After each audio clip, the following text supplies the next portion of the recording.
Okay, next. So, gusto natin gumawa ng mga pattern, no? Para running lights o kaya mga pulsating na effects. So, ang gagawin naman natin is, mic check. Gagawin naman natin is, ano ulit? Ito ulit. Punta tayo ng function, tapos, new sequence, no? New sequence 5. Sabihin natin, dancing lights.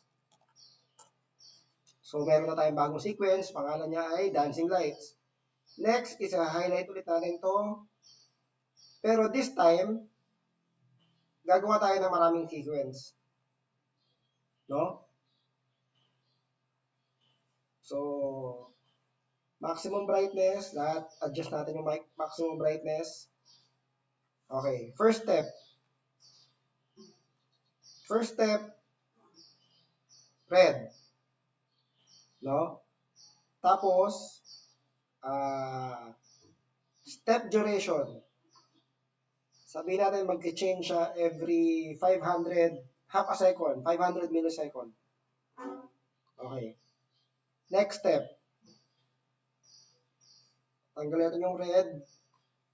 Pupunta tayo sa left. Gagawin natin green. Hindi. Actually, red pa rin. Running light lang naman yung gagawin natin eh.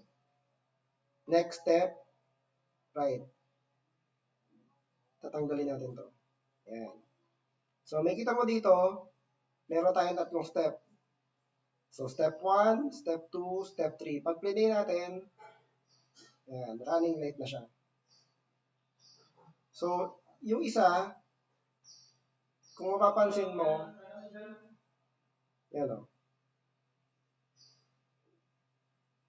Running light na siya. So, punta tayo ng virtual console, add natin siya.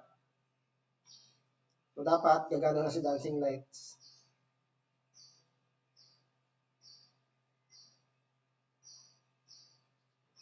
Playback.